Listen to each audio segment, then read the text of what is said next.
Hello বন্ধুরা, কেমন আছেন সবাই? আশা করি সকলেই খুব ভালো আছেন।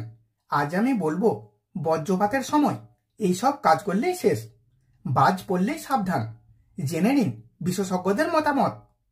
সামনেই নতুন বছর, আর এই নতুন বছরের শুরুতেই প্রত্যেকবার দেখা যায় কালবৈশাখীর ঝড়, আর তার সঙ্গে বৃষ্টি। মেঘলা আকাশে আচমকায় বিদ্যুতের ঝলকানি আর প্রবল বাজ পড়ার শব্দে কান ঝালাপালা হয়ে যায়। পশ্চিমবঙ্গই শুধু নয়, দেশের বিভিন্ন রাজ্যেও বজ্রপাতে মৃত্যুর ঘটনা পরপর বেড়েই চলেছে।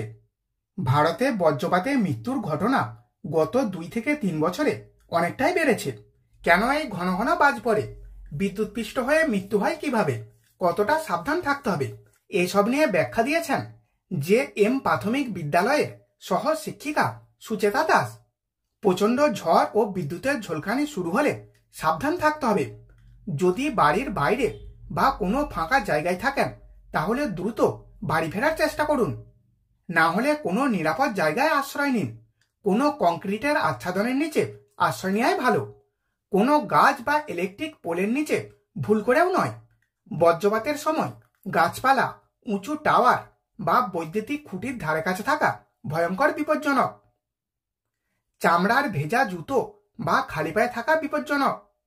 এছাড়াও যখন বজ্র বিদ্যুৎ সহ বৃষ্টিপাত হবে, ঠিক সেই সময় বাড়ির ইলেকট্রিক্যাল লাইন সবকিছুই বন্ধ করে দিন।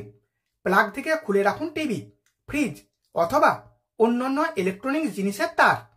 এর পাশাপাশি যখন প্রচণ্ড পরিমাণে বজ্রপাত হবে, সেই সময় আপনার ব্যবহৃত মোবাইল ফোনটি ব্যবহার থেকে এড়িয়ে থাকাই ভালো।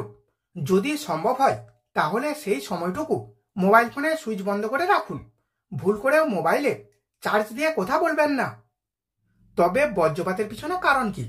এ বিষয়ে রামপুরহাট স্কুলের ভূগোল শিক্ষক মেঘদূত রায় জানান, বাতাসে জলীয় বাষ্পের পরিমাণ যদি বেশি হয় এবং চারপাশে পরিবেশের তাপমাত্রা যদি বাড়ে, তাহলে সে আর্দ্র ও উত্তপ্ত বায়ু দ্রুত গতিতে ঠান্ডা হয়ে মেঘের সৃষ্টি হয়।